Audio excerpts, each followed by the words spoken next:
Support for IPR comes from Orchestra Iowa, featuring the full symphony performing back-to-back the music of Elton John and Billy Joel at 7:30 on Saturday, February 17th at the Paramount. Tickets at orchestraiowa.com. It's Talk of Iowa from IPR News. I'm Charity Nebbe. Later this hour, I'll talk with young inventor Deja Taylor, also known as the Head Nerd. She's got some new ideas for getting young people excited about STEM. But first, White Heart, Michigan is a small town that feels familiar to anyone who's ever been to a Midwestern small town. It is historically a farming town, but now just a couple of families own most of the farmland, and men who used to farm have had to find other work. It's a community full of people who are struggling to find their place in a changed world. On the edge of this town is a place where it seems like time has stood still. There's a wetland, and on an island in this wetland lives the matriarch of a family of women. She's raising her granddaughter, a 12-year-old girl named Dorothy. And this is the world of The Waters, the latest novel from National Book Award finalist Bonnie Jo Campbell. Campbell is coming to Iowa. She'll be at Prairie Lights Bookstore in Iowa City Tuesday evening at 7, and she'll be at the DMACC Celebration of Literary Arts on the Ankeny campus at 12:15 on Wednesday. And Bonnie Jo Campbell is on the line with me now. Hello, Bonnie. Oh, hello. It's so great to be here with you. Well, it's wonderful to have you here. And first, I would love for you to introduce us to this family that lives on the island in the wetlands. And we need to start with Hermine, the matriarch of the family on the island. Tell us about her. Well, she's Hermine. Her nickname is Herself. Because if you come from an Irish family, you know that there's sometimes a patriarch who is referred to as himself. And I wanted to create a matriarch that had that kind of authority in a family. She's an herbalist. She's knows the wetlands. She knows what's the good stuff there. She knows the animals and the plants. And yet she feels the town creeping in. You know, the farmers still want to keep filling in the wetlands, and so she's a little stressed. There's her daughter. She has 3 daughters, and one daughter is named Rose, or they call her Rose Thorn, and she is lazy, and she would like to just lie around all day reading books and drinking beer. Also beautiful and charming, and everyone loves her. And then her daughter is Dorothy, who's called Donkey, and she loves mathematics, and she loves men too, which is some 12-year-old girls just do. Well, and in particularly because her grandmother has forbidden any man from stepping foot on this island. Yep. What's the way to make a kid desire something? Forbid it. So really, there are almost these two parallel worlds, because we have the world of Whiteheart and Donkey, her mother, Rose Thorn. When Rose Thorn is around, they have to interact with the people in this community. Hermine, though, interacts with them in really one way only, and that is as an herbalist providing these traditional cures. But she doesn't tend to even see these people face to face anymore. It's a transaction that has almost become impersonal. Yeah, isn't that funny? What could be more personal than healing people? But she kind of can't endure these people anymore who stand on the edge of the edge of the swamp and scream out, demand cures from her. You know, I think she's feeling a little unappreciated, and she just, I think she's in her 80s. She's at an age where I think she wants to withdraw, and yet she is the primary caregiver for this girl, for a 12-year-old girl, and so she's in a tough spot. And that's what we writers like to do. We like to create characters and then really, really put them through their paces. And you're kind of the queen of tough spots. I think that describes a lot of your work really well. In fact, you describe your work as Midwestern gothic. What does that mean to you? Yes. Yeah, I'm not sure. I guess a lot of the writers who I feel a real kinship with are the Southern Gothic writers, including Flannery O'Connor and William Faulkner and Carson McCullers. And I really like the way that those writers put us in a rural environment where there's not a lot of help coming from outside. Well, the solutions to the predicaments and the problems have to come from the characters themselves. And it's kind of means I create a pretty rough world for everyone. But what I'm really interested in all my writing is to make characters become the fullest expression of themselves. I like to see the characters become the most they can be. And the truth is, if they live a cushy life, they're not going to get there. They've got to really be challenged. Well, and this world that you describe, I mean, you're creating it. You're obviously. But like I said, I mean, White Heart, Michigan, this small town that herself refers to as nowhere, with a lot of disdain for the small town that she is adjacent to. But I mean, this town feels incredibly familiar. And you are somewhat careful, I felt, to not put it at an exact moment in time. There are hints of the greater world outside, but you don't give me much to grab onto as far as, oh, that happened in 2006 or so, something like that. But it feels very contemporary, this small town that has been altered so much by just the industrialization of farming, the changes that we've all seen. Yeah, and I do mean it to be contemporary in that sense, also in the sense that we're all aware of national troubles and national conversations on which we've become very divided on things like women's reproductive rights and gun rights and land use issues and climate change. And I'm bringing all those into the story, but I'm bringing them in as neighborhood and community issues instead of big national issues, so that we don't have the luxury of having abstract opinions about them in the story. We see how these things are really impacting people right on the ground. And I guess that came as kind of a surprise to me, that I would cover all this territory.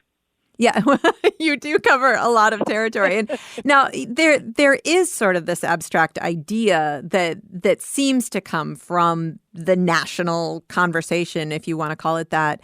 And the conduit for that is the local church. And we have a local pastor who is standing up in front of his congregation, and he's preaching against what Hermine is doing. He's saying that the townspeople shouldn't go to her for their cures. And his problem with her is that he has heard rumors through the years that she has helped women who are pregnant abort their fetuses. And so he's preaching against her, but he also cannot sleep without her cures. And he doesn't seem to have any compunction about getting these things for himself. Yeah, I guess I'm very interested in, this role of Hermine as healer. And I think, books, people are not metaphors or symbols, but I guess I was trying to mimic the relationship that people in communities have to nature, is that they need nature desperately, even as they're violating it, even as they're doing things that will destroy the nature around them. Their lives are so desperately, I think a lot of us still, even if we live in towns and cities, our hearts lie in the rural spaces. And we need them to be there, but we sure aren't showing it. Well, we don't even necessarily know it. Right. We don't really know. We're not aware of what this, this back and forth between and our role in nature is. The town, it's easy to see where you may have been inspired to create this town. Where did the inspiration for the island come from? Well, I happen to have in my history, I grew up on the edge of a swamp. I think you probably know enough about Michigan to know that we are a wet place, and that most of southern Michigan was swamps at one time, and they've mostly been filled in. And so I grew up in a very wet place, and I had a set of grandparents who actually had an island in the St. Joseph River. It's the craziest thing. You could only get to it from a walking bridge. Wow. So I had this magical experience as a kid that I spent many, many summer months on this island. And it was such a special experience. And even looking back, everyone in my family still dreams about the island. And I thought, it also stands in as a kind of a separation that in the story that the women really do have their own place. The women have a very separate place, and it serves to the community as an alienating factor that there's this place where men can't go. So that, it's a mixture of my, most writers like me are a dreamy sort, and we spend a lot of time alone, and it gives us lots of times to make connections between what is real and what is kind of metaphorical and fantastical. So I guess this is a blend of all that. Well, it tickles me to death to think that what feels like the most fairy tale part of your story is actually based on reality. But we're going to have to take a short break. We'll be back in just a moment. I am talking with Bonnie Jo Campbell. Her most recent book is called The Waters. It is a novel, and she is coming to Iowa. She'll be at Prairie Lights Bookstore in Iowa City Tuesday evening, tomorrow evening at 7 p.m. She'll be at the DMAC Celebration of Literary Arts on the Ankeny campus at 12:15 on Wednesday. And The Waters is a selection of Jenna's book club from the Today Show. So a lot of people are reading this book. We will continue our conversation in a moment. This is Talk of Iowa. Support for IPR comes from Orchestra Iowa, featuring the full symphony performing back-to-back the music of Elton John and Billy Joel at 7:30 on Saturday, February 17th at the Paramount. Tickets at orchestraiowa.com. Black perspectives haven't always been centered in the telling of America's story. Now, we're taking center stage. Introducing NPR's Black Stories, Black Truths, a collection of Black-led stories from NPR's podcasts. Search NPR Black Stories, Black Truths wherever you get your podcasts. It's Talk of Iowa from IPR News. I'm Charity Nebbe. Coming up in just about 15 minutes, Deja Taylor will be here. She is a young inventor, and she has some new ideas for getting young people excited about STEM. She's launching a workshop over spring break in Iowa City. With me right now is Bonnie Jo Campbell. She is an author, most recently of The Waters. It's a novel that takes place in rural Western Michigan, and it revolves around a family of women. At least 3 generations of women in this family are part of this novel, and they live outside of a small town that is struggling with a lot of the issues that many small towns in the Midwest struggle with. On this island, they are struggling with some other issues, some of them personal, some of them the encroachment of environmental issues, pollution, climate change, and all kinds of pressures. Bonnie Jo Campbell is on the line with me now. She is coming to Iowa. She'll be at Prairie Lights Bookstore in Iowa City tomorrow evening at 7, and she'll be at the DMAC Celebration of Literary Arts on the Ankeny campus at 12:15 on Wednesday. And Bonnie, it's easy to say that this is a book about women because you do write a great deal about the women in this family, and these women are brought together in many different ways. Hermine is the matriarch and the mother, but she herself was a foundling. Her oldest daughter was a foundling. Someone just delivered this baby to the island, and she raised her as her own. Her second daughter, Molly, is her biological offspring, and there is a little bit of mystery about Rose Thorne, and then she is raising Rose Thorne's daughter, Donkey, in many ways as her own, even though Rose Thorne kind of comes and goes in and out of the picture. But this is also a novel about men. Tell me how you think about the men in this community, because they're going through so much. Yeah, I really enjoy writing about men. My book, American Salvage, that's gotten the most critical acclaim, was actually all stories about men. I guess I'm just an observer in the community, and I can see or have been seeing a certain kind of man who feels displaced right now. A certain kind of man who was told what it was to be a man, whether that was to be a farmer and to have your own land and work your own land, and then things change so that maybe a masculine idea of work was to go to a factory but still earn a good wage. And maybe now that's changed again, that men are supposed to be hardworking, but maybe a certain class of men are supposed to be hardworking, but it's not really being rewarded. And, a lot of men are having a difficult time, making enough to get by. And so this is a change that puts men who grew up with a certain idea of masculinity in a tough spot, because things are changing. I mean, this is now what are we? Are we still the information society? I don't know. Maybe we're. I don't think so.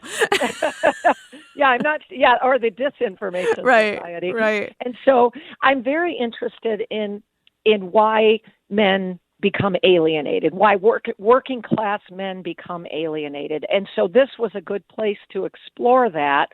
And there are a lot of different things. There are economic forces. There are forces that sometimes come from the church. There are forces that come from an older generation who maybe doesn't understand what the men of the next generation are going through. So I really wanted, I'll tell you, it's a little embarrassing. I really intended to write a book just about the women. I thought, I've been writing so much about men, I'll just write about the women. And, it didn't work. I think any book worth its salt needs to really be working with the feminine and the masculine together. It's what we need, whether that's the feminine and masculine within each of us, and books can work that way too, or in the community. And I realized as I wrote, I didn't really want to only write about the women. The men, the men just kept creeping in through every nook and, every crack in the floorboards. And I found, this has got to be a bigger story that includes all of us. Well, you clearly, just coming from what you were just talking about and everything you write about, you show us how the social structure that these men had been a part of and were raised to be a part of has disintegrated. And they don't seem to be able to connect with each other either. They're having a hard time connecting with their wives and their daughters and their sons, but they're also alienated from each other and the places. You actually show these men getting rid of a place where men used to gather and connect with each other socially, because the reverend told them that they needed to, brick up basically this meeting space. But you also show us, these men, the only way that they seem to be able to get together is at the gun club. Yeah, well, at the gun club is one place where they can meet, but they also meet when Rose Thorne is home, and I get very excited when Rose Thorne is home because she makes things happen.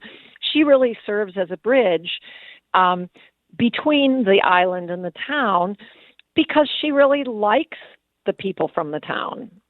She's not alienated the way her mother is from the people of the town. And Rose Thorne has this unique ability basically to throw a party. And I really wanted to explore how in a community that maybe tends toward the conservative, somebody or something really has to kindle the fire of community between all the people. And I was very much inspired. Some of your listeners might know Carson McCullers' book, The Ballad of the Sad Cafe. And that's a story from the 1950s that is like mine. It feels a little like a fairy tale, but it explores how in a very sort of dismal working class town in the South, how a woman falling in love with a dwarf, in the case of the book, an old woman falls in love with a short man who comes to town mysteriously, and the whole town flowers as a result of that love.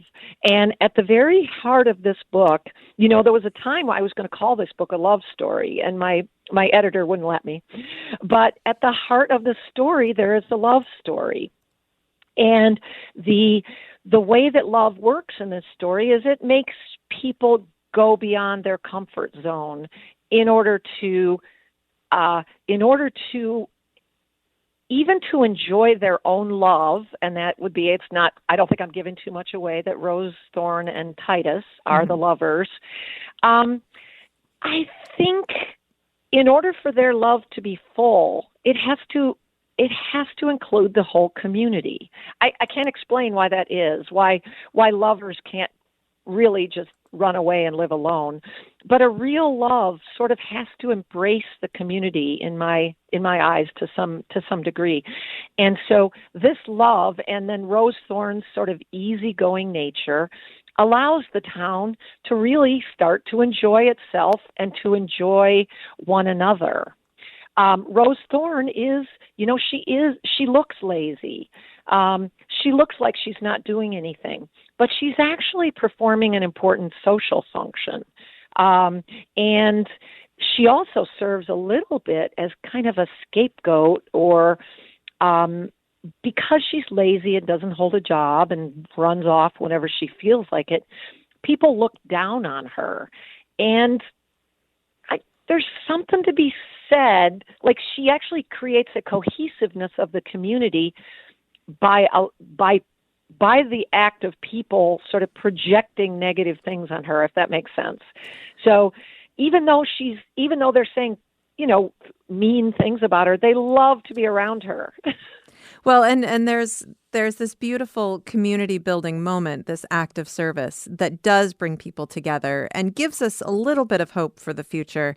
But I do want to touch on the fact that a lot of the conversations in this novel do involve reproductive rights of women. There are a lot of women, there are a lot of babies, there are a lot of pregnancies in this novel, and you explore many different ways of becoming a mother. You explore many different ways of being impregnated, including through violence, through rape. And these women's lives are very much shaped by this. And, the conversations that we tend to have about reproductive rights in our society right now are incredibly black and white. I feel like you walked us through every shade of gray in this conversation. Was that your plan? Was that what you wanted to do? I couldn't help it. I spent a lot of time in this book, and I was very interested in not vilifying any point of view. And really, I did want to explore every way of seeing these difficult. I mean, there's nothing more difficult than an unwanted pregnancy or an uncomfortable pregnancy situation. Or a pregnancy that's the result of a violent act. Yes, there's nothing easy about any of it. And I really struggled. I mean, I can even think of scenes where I worked to get it right. I mean, what is the uncomfortable feeling that a woman has when she has a child from rape? I mean, that's a very, I can't imagine anything more complicated than that. And, as a writer, I think it's really important to never paint a situation like that with any broad strokes. I mean, it would be easy to do it. You could just say a political opinion, but it felt so important to be with these women, to be with these women as they went through this, and as their minds changed, and as they figured out more. I mean, there's always more. There's always more to think about. There is, and you do such a beautiful job with reveals. There were a couple of times that I gasped, and then you love to use, at least in this novel, use language that doesn't quite communicate with the reader, and then reveal what it actually means later on. So that was a whole lot of fun. I want to talk about you, though. We've talked so much about this book, and for you, I mean, you've received so much critical acclaim, especially in the last decade and a half or so. Is this the first time, though, that you've been selected for one of these sort of pop culture book clubs? Getting selected for Jenna's book club on the Today Show is a really big deal. I know. Believe me, I was surprised. How did you find out? Well, you can find it online. To my shock, Jenna called me and Zoomed. I thought I was going to have a Zoom conversation with my agent and my editor, and then I am on Zoom. Luckily, I was clean and well dressed, and she called and she said, "Hi, I'm Jenna," and it took me a minute, but it's actually on Instagram. It's kind of embarrassing that she put it on there, but she was lovely, and she just called and said how much she liked the book. And I don't know the machinations of how these things happen. So I feel like it feels like just a lightning strike of beautiful, good fortune. I mean, my readership is mostly literary readers, the same kind of readers who like Barbara Kingsolver and Joyce Carol Oates like my work. Yeah. But I haven't necessarily ever had a popular book. And now, it's to my shock, my friends keep sending me pictures from the airport that I now have an airport book. So that's very exciting. Well, I mean, has that changed your relationship with your readers? Are you hearing different things and talking about different things? No, I don't think so. And I think my core readership will be the literary readers. I mean, I don't know. I'm not going to be able to produce a book a year like Danielle Steele. I think that popular readers kind of might be looking for something a little sooner, whereas literary readers know just how long these things take.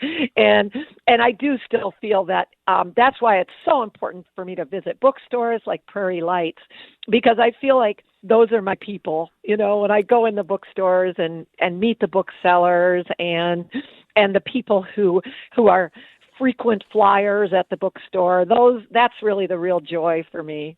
I mean, it was great to be on the Today Show too. I was very, I had to make sure my hair was clean and all that. Well, I had to wear makeup. Before we run out of time, there are two donkeys that are very important characters in this novel, and Dorothy's nickname is Donkey. So donkeys obviously play a big role in this, and I know that they play a really big role in your life as well. You have two donkeys, right? Yes, I have two donkeys, Jack and Don Quixote, and they're a father and son, and they're my good buddies, and I love to hang out with them. And however, when I was a kid, we did have two donkeys named Triumph and Disaster. So as a kid, and we did call the female Aster, as we do in the book. So that was a little bit of my mother's kind of literary sensibility. Nice. It's from the Kipling poem. And so, yes, donkeys are a big part of my life. They're definitely my go-to animal. And you know what? They're not impressed by all this literary fame. I don't know, though. I mean, now that they're part of Jenna's book club, you may also be launching a whole donkey craze. I don't know. I know. I hope that I will be responsible for a whole new celebration of all things asinine. So you are traveling to Iowa. You're also going to DMAC, and we only have about 30 seconds left. But I know that teaching has been a very big part of your life, continues to be a big part of your life. And visiting a community college feels like an important thing to do, too. Yes, I can't wait to visit the Des Moines area community college. It's such a powerful thing, and to have this beautiful literary festival there. Community colleges is where so much of the important education is happening. They give so many opportunities to people who might not have other opportunities, and a literary festival. Bonnie, thank you so much for talking with me. Oh, it's been a pleasure. Bonnie Jo Campbell, her latest novel is called The Waters, and she is coming to Iowa. She'll be at Prairie Lights Bookstore in Iowa City tomorrow evening. That's Tuesday at 7. And she'll be at the DMAC Celebration of Literary Arts on the Ankeny campus at 12:15 on Wednesday.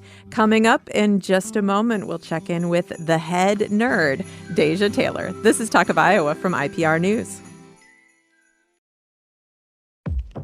Black perspectives haven't always been centered in the telling of America's story. Now, we're taking center stage. Introducing NPR's Black Stories, Black Truths, a collection of Black-led stories from NPR's podcasts. Search NPR Black Stories, Black Truths wherever you get your podcasts. It's Talk of Iowa from IPR News. I'm Charity Nebbe. Deja Taylor is not your typical college student. When she was a student at West High School in Iowa City in 2021, she got national recognition for inventing a surgical suture that changes colors when a patient develops an infection. She was also named to the 2023 Iowa Woman of the Year by USA Today. She was featured in the Rebel Girls series Goodnight Stories for Rebel Girls, 100 Tales of Extraordinary Women. And in addition to studying at the University of Iowa, she is the CEO of Varigate Health, an inclusion-focused medical device company, and she's using her own Head Nerd brand to encourage kids to learn about science and to live their lives authentically. As part of that mission, she's launching a new spring break STEM workshop for middle schoolers in Iowa City. You can find more information and sign up through Eventbrite. Search for Deja Taylor. You can find information at DejaTaylor.com as well. Deja, welcome back to the show. Thank you. I'm excited to be here. Well, there are too many things to say about you. That was a lot. What, are we out of time already? So, this your origin story, the origin story that we share of you inventing the surgical suture in high school. It's the kind of story that gets parents really excited, teachers really excited, and kids really excited as well. Let's talk about the origin story before that. I mean, when did you get excited about science? Oh my gosh, I love this story. So I got excited about STEM like when I was pretty young. I grew up, for the first 8 years of my life, I grew up in Chicago. That's where I'm originally from. And we lived in this apartment complex that backed a library. And so in Chicago, I believe in all areas, you can go to the library and get these passes to go to like all of the museums and like the Shedd Aquarium and like all these things. So because of that, my mom would always get these passes from the library to go to the Museum of Science and Industry, which I've spoken at a lot of museums. I've visited a lot of museums, but that museum maintains like my number one spot. It's an incredible space. And I just distinctly remember going through it with my mom and just being so fascinated with all of the exhibits and the traveling exhibits at that. And what topped it off, what really got me excited about STEM was that my mom would always pick up some sort of STEM kit or maker kit from the gift shop to take home. And I remember learning about like light refraction and prisms and stuff like that, like at such a young age. And it was always that hands-on component that made it just stick and made it fun and engaging. And I would always go back to it like time and time again. Didn't matter how many times we had gone to the museum, that kit was what kept the learning alive at home. And my mom always preached that throughout all of my academics anyway. But I got a chance to revisit the Museum of Science and Industry with my cousins who are 9 and 8, I think. And like that was an experience because now I'm an adult and getting to see their eyes light up when they look at the exhibits and whatnot. So that's what sparked it for me and what keeps it alive. And we hear a lot about the need to diversify the STEM fields and be more inclusive. As a young Black girl growing up, did you ever encounter a moment where you felt like somebody was telling you, hey, this is not for you? Oh, absolutely. But I'm hard-headed. So Anna Leo. So I never listened. My mom always told me, are you going to be a leader or a follower? And so all of these people who tried to throw doubt into my mind, I feel like they were just trying to get me to follow some belief that I wasn't really feeling. I wasn't liking that. So just being headstrong and determined in what I wanted to do. You can do anything you put your mind to. That type of mentality is kind of what kept me alive and maintained my interest in STEM. And so just being a leader in this space it's really exciting and getting to pass on the torch. Now, it is okay to just be a college student because just being a college student is a lot. Yeah. I'm not trying to give you personal advice. I'm stating a truth. True. So what is it that drives you to continue this work, this outreach work, and doing this workshop? We'll talk more about that in just a moment. But why are you focused on this in addition to your class load and all the things that most people your age are doing? Hey, I'm not most people. I can't. I'm a leader. Remember, I'm a leader. So, but no, I love college. I love the college experience for the most part.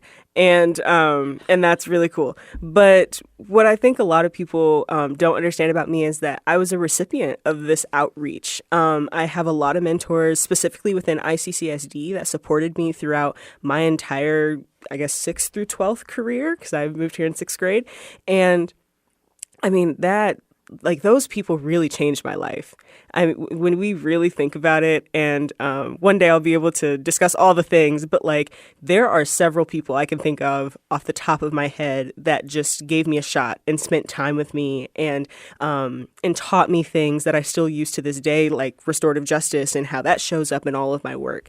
And so being a recipient of outreach from teachers in particular, I feel like it's my duty to give back, to pass the torch, in other words, because they didn't have to do that. And that quite literally changed my life. I'm not exaggerating. Moving here without knowing anyone, we don't have any family here. I'm from a single parent household who she had to work to provide for us.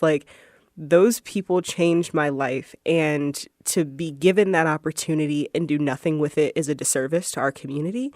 And so I'm just doing what I can to pass the torch and continue that work like they did with me.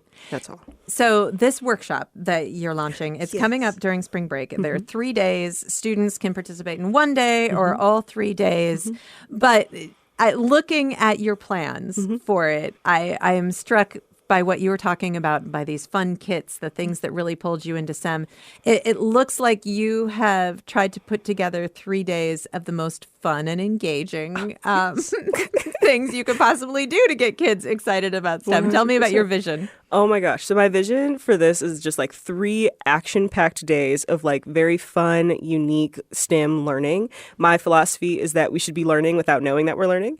So the activity that I'm most excited about, although all 3 days are going to be fantastic, is this lab lockdown escape room challenge. So it's literally going to be groups of our kids in a room doing experiments, science experiments that they've never done before, that they have to work together and collaborate on to figure out how to quote unquote escape the room. So I'm really excited about all of these things because I think where we go astray in our STEM learning is that it should be taught one way and everybody learns this particular way. And this activity flips that idea on its head and says, hey, let's make it fun. Let's gamify STEM in a way and let's do this escape room. And then on the other hand, we have activities like 3D printed cookie cutters where we're going to have this design challenge where I'm going to give you some sort of theme and you have to make a cookie cutter out of it. And that's like a real life thing. Now you can go home and make cookies with your family, or participate in some of our maker spaces around town or in your school and use those concepts to continue your learning. Or, tech focus with Sphero racing, like working with robots and things of that sort. So we're really just having fun, but gamifying it and, not going with the typical avenue of learning. Now, these are taking place at Southeast Junior High School in Iowa City. Is this in collaboration with the school's system? No, not necessarily. However, I am working closely with district personnel to get kids involved. But I went to Southeast Junior High, and I've been, during my gap year, I've been going back almost every week to participate in their CASTLE program, just like as a presence to volunteer. Right. And their CASTLE program is like a cohort program. Yes. They're trying to get kids connected with each other as Correct. they move up through. Correct. And also like a very collaboration focused program, which is really unique to the education system, I think. But yeah, so hosting it at Southeast, and it'll be really fun. Did you develop all of these activities, or do you have a team that helps you with this? This is a lot. This is what I do in my free time. You said so. You like don't out have of home... free time, Deja. Correct. Actually, fair point. This is my fun time. Okay. This is what I do for fun. But some of these are I've altered to my idea. Like they're not inherently unique that I created all of them by any means, but I have created unique elements that apply to middle schoolers in particular, and just making it a little more fun, putting a youth perspective on it as well. So it'll be a good time. I can imagine that for a lot of teachers, you are a dream come true, because for the kids to see you getting excited about this stuff, I mean, a lot of teachers, I'm not throwing any shade, are not young and hip. Yes. And you definitely have this youthful, cool factor on your side. Tell me a little bit about how you connect with the kids. So, that I did this whole tour across ICCSD elementary schools. And what I found consistently with each visit is that once the kids find out that you're on Ellen, like that's Ellen over. Is the cool factor? Ellen is the cool factor. But no, in all seriousness, they really do like the fact that I was on TV. Sure. But aside from that, they like the way that I present the material to them, I found. I explain things in layman's terms because I feel like that's the best way to connect with anyone, not assuming anything and just really giving you the meat and potatoes. You don't need to know all the extra stuff. But when I do these experiments with them, they just really enjoy like the hands-on portion, the textile portion as well, because, there's a lot of sensory things with the stuff that I do. Understanding, and they walk away understanding the concept. Like, that's the biggest thing. Like, I could go to a sixth grader and ask them, hey, remember that experiment? Can you apply that to, real life? Like, what does that look like? And they'll tell you all these things that I taught them in like an hour at their school. So I think, yes, Ellen is the cool factor, but also the way that I present the information, like they really enjoy that as well. You had this incredible success when you were in high school, and yes, you got to be on Ellen, among other things, but it's also given you this opportunity to start your company and to connect with people in a really high-profile way, while you're also at this point in your life where you're supposed to be going to college and figuring out what you want to do with your life. And I see you building a future here, but I think that must be incredibly challenging to try to harness this energy and this opportunity while also preparing yourself for the future. You want to talk about it? You want me to not ask about this? Oh, my goodness. Oh, you hit the nail right on the head, first of all. Do you have a question? Do you want to finish it? Well, I just want to know how that's coming together in your mind. How do you see the future now? So my frontal lobe has yet to develop. So let's start there. It's on its way. It's on its way. But no, in all seriousness, the real answer is I don't know. I really don't know. I have all of these moving parts, as you say. I call it my big juggling act. There's school, there's STEM education, and there's medtech. And all of them have to be going at the same time in order to build all at the same time. And so while, yes, I am like putting all into school and trying to really better myself on the education front, I also really do have this opportunity to connect further with kids and work on really cool projects outside of school. So it's the real answer is I don't know. And does it feel like if you don't feed that, it'll disappear? Absolutely. Absolutely. Because though I've had a lot of national recognition for what I've done, very few people have asked me like what I need help with. And I think that that's a larger conversation, perhaps for another day. I don't know. But like, and that's not to say no one has reached out. I have incredible people in my network, but it's pretty difficult because things will disappear if I'm not firing on all cylinders all the time. And that was true during my gap year as well. But no, I think it's interesting you bring that up because no one's ever talked to me about that before. Thank you. It's exciting to watch. Thank you. But I worry about you a little bit, Deja, because you do have a lot going on. I do. But I also want to ask you because you are studying global health at the University of Iowa, and I can imagine people listening to what we've been talking about so far may have thought that you would be going into medical technology or that maybe you would be going into education. Yeah. But tell me how global health fits into this image of the world or your passion. Yeah. So I've, like we established earlier, I was into STEM at a very early age. But at some point I morphed into like a more humanities focused person. And that's where I would excel in class as well.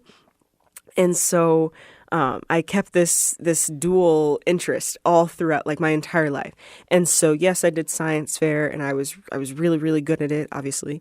And yes, and I loved, one of the best. What can I say? I won't say that, but you can say that. Yes. But at the same time, I was really loving all of the policy discussions that I was having in global health at the same time. So I went into college as a poli-sci major. I established that was not the right call, and I realized that within that major, I really missed like the science portion of what I got from that science fair, and just like outside learning opportunities. So I switched to global health because that is quite literally the intersection between your physical sciences, your social sciences, and your humanist perspectives. So it really encapsulates my interests very well as someone who really enjoys conversations about equity and policy, but also can throw down in a lab and be really good at it and really enjoy all the things that I'm learning. And how can we bridge those two together to really improve the healthcare system and like healthcare interventions over the world. So, yeah. All right. Well, it is exciting to watch you embrace this opportunity and come up with these ideas for the future. And I'm very excited to see where you go next. And if anybody wants to support you in that, they should. Yes, they should. Please. Period. We need more leaders like you, Deja. We've got to keep you safe until through all of this that's going on in your life. So have a great time with your STEM workshop as well. Thank you so much for being here. Thank you. Deja Taylor, you can find out more about her on her website, DejaTaylor.com. You can also find out more about the STEM workshop that she's putting on for middle schoolers in Iowa City. It's coming up on spring break, and kids can participate in 1 or 3 days of the workshop. You can find out more about that at Eventbrite. Eventbrite, search for Deja Taylor. You will find it. You can also find information on her website. Talk of Iowa is a production of IPR News. Our producers are Caitlin Troutman, Samantha McIntosh, and Danny Gear. We get production assistance from Maddie Willis and Kate Perez. I'm Charity Nebbe. This is Talk of Iowa.